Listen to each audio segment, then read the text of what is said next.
आज हम एक प्रॉब्लम डिस्कशन करने जा रहे हैं, एकदम जी रिलेवेंट प्रॉब्लम है। क्वेश्चन का बैकग्राउंड बहुत अच्छा है, कॉन्सेप्चुअल क्वेश्चन है। तो बताते हैं क्वेश्चन क्या कह रहा है। तो क्वेश्चन कह रहा है कि अपने पास एक प्लेट्स हैं ए, बी, सी, डी। इसमें हम ए और डी को वी नोट वोल्टेज सप्लाई करते हैं बैटरी के थ्रू, ठीक है? और हम क्या करते हैं, बी और डी को शॉर्ट सर्किट करते हैं। फिर क्या करते हैं कि शॉर्ट सर्किट को हटा करके ए और डी को शॉर्ट सर्किट करते हैं। तो मुझे पोटेंशियल डिफरेंस पता कीजिए प्लेट्स के बीच में।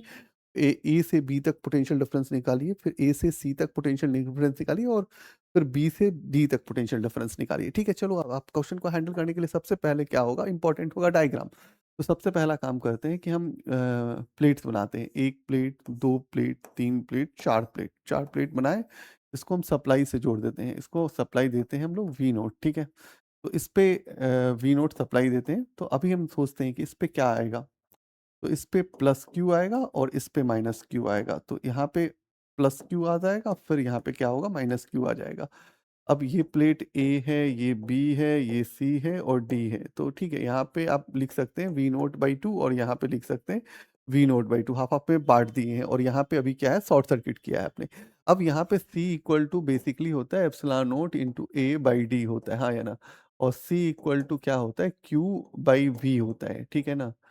तो अभी हम बेसिक सा काम करते हैं, C into V by two equal to Q कर लेंगे। सी को हम क्या लिख सकते हैं, epsilon naught into A into we into two D equal to क्या हो जाएगा, क्यू हो जाएगा। ठीक है, तो इसको हम रख सकते हैं एक बेसिक सा जनरल फार्मूला। इस के आधार पे जो हमें समझ में आया उसको हम लिख दिए। अब हमें दूसरी बात सोचनी पड़ेगी। भाई दूसरी बात क्या सोचनी होगी, फिर से मुझे प्लेट्स डिजाइन करने होंगे। 1 प्लेट, 2 प्लेट, 3 प्लेट, 4 प्लेट, ठीक है? ये ए प्लेट है, ये बी प्लेट है, ये सी प्लेट है और डी प्लेट है। अब इसको हम फिर से शॉर्ट सर्किट करते हैं, कर दिया हमने, ठीक है? तो मानते हैं कि इस पे जो चार्ज आया है, एक्स आया है, तो इस पे माइनस एक्स आया है। पहले से इस पे चार्ज जो एक्वायर्ड था वो माइनस क्यू था और ये प्लस क्यू चार्ज था, ठीक है? अब पता है कि इस एक्स को यहाँ पे है, तो एक्स को बैलेंस करने के लिए हम क्या लिखेंगे, माइनस एक्स लिखेंगे। इस माइनस एक्स को बैलेंस करने के लिए हम क्या लिखेंगे, यहाँ पे प्लस एक्स लिखेंगे। अब रहा कि यहाँ पे जो चार्ज होगा वो क्या होगा वो बता दो। तो पहले चार्ज कितना था, माइनस क्यू था। अब क्या चार्ज आ जाएगा, तो ये हो जाएगा प्लस एक्स, ठीक है? अब इस वाले पार्ट पे अभी देख लीजिए ध्यान से, ठीक है ना?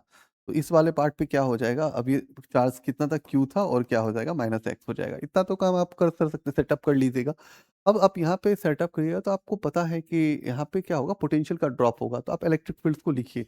दूसरी बात है कि इलेक्ट्रिक फील्ड्स को देखो, तो आप देखोगे कि जब आप यहाँ से देख रहे होंगे तो आप देखो कि पॉजिटिव से नेगेटिव की होता है, तो E1 का डायरेक्शन इधर होगा। अब यहाँ से E2 का डायरेक्शन क्या होगा, इधर होगा।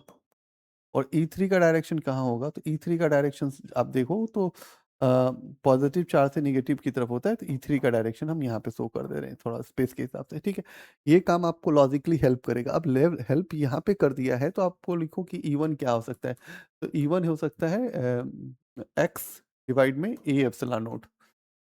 E2 क्या हो सकता है, E2 हो सकता है क्यू माइनस एक्स डिवाइड में ए एप्सिलॉन नोट। और E3 क्या हो सकता है, तो E3 हो सकता है एक्स डिवाइड में ए एप्सिलॉन नोट। ये काम कर लिए।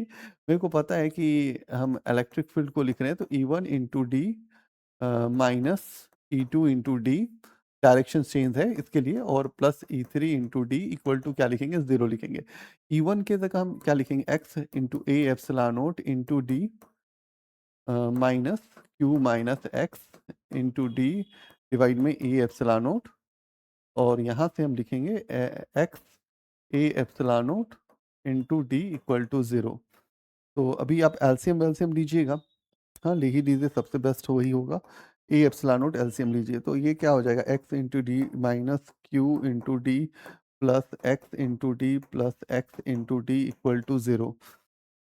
तो ये क्या हो जाएगा, 3xd minus q d equal to 0। तो आप यहाँ से 3xd इक्वल टू क्या लिख सकते हैं, q इंटू डी। अब यहाँ से भाई आप जोड़ दो तो 3x इक्वल टू क्या हो जाएगा, 3x इक्वल टू क्यू हो जाएगा। तो x इक्वल टू क्या हो जाएगा, q/3 हो जाएगा। अब x इक्वल टू q/3, तो यहाँ पे चार्ट सेटअप करके आप अपना काम बना सकते हैं, इतना एज इजिली आपके अंदर चल जाएगा।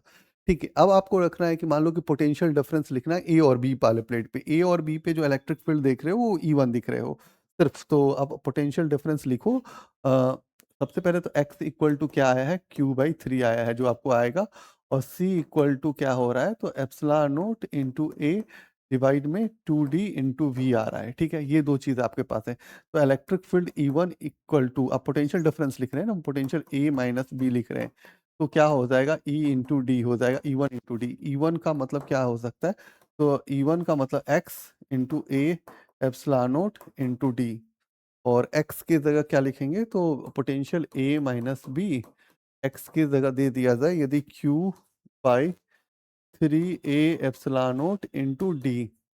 ठीक है जी। अब potential a minus potential b, अब q का मतलब epsilon naught into a into we into d. ठीक है जी, 3a epsilon naught into 2d, सही लिखा है ना। ए एप्सिलॉन नोट को काट दो, डी से डी को काट दो, तो पोटेंशियल डिफरेंस ए माइनस बी कितना हो जाएगा, v/6 हो जाएगा, तो v/6 आ जाएगा। ठीक है, अब पोटेंशियल डिफरेंस किसका लिखना है दूसरा, ये तो इजी था यार लिखना। अब एक बार चेक करने दो या पोटेंशियल डिफरेंस किसका लिखना है, ए और सी का। ए और सी, तो दो बातें होंगी, यहाँ पे इलेक्ट्रिक फील्ड E1 का दिखेगा, और यहाँ पे इलेक्ट्रिक फील्ड तुम्हारा E2 का दिखेगा। ठीक है ना, ए और सी में। ठीक है, तो पोटेंशियल डिफरेंस लिख रहे हो ना, पोटेंशियल डिफरेंस किसका लिख रहे हो बालक, ए माइनस सी।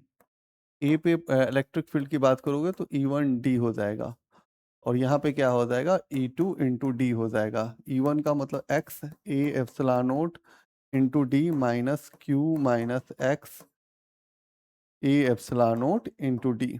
ठीक है, इतना काम कर सकते हैं, ये इजी है, इतना तो कर ही लेंगे अपना लोग। ठीक है, अब आप क्या कर सकते हो उसमें से थोड़ा बहुत, फिर से एलसीएम लेंगे, ए epsilon naught x into d minus q D, और ये कितना हो जाएगा, प्लस एक्स डी। तो हम क्या लिखेंगे, potential a minus potential c equal to 2xd minus q d divide में क्या लिखेंगे, ए एप्सिलॉन नोट। तो potential a minus potential c, इसमें से हम कॉमन क्या कर लेते हैं, टू तो कॉमन नहीं होगा, डी कॉमन हो जाएगा, तो क्या हो सकता है, 2x माइनस क्यू डिवाइड में ए एप्सिलॉन नोट।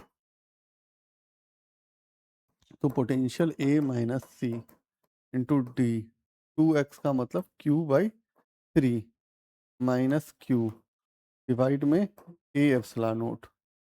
ठीक है, तो potential a minus c equal to कितना हो जाएगा यार, यहाँ तो डी हो जाएगा, यहाँ क्या हो जाएगा, 2q माइनस 3q डिवाइड में क्या है भाई, ए एप्सिलॉन नोट।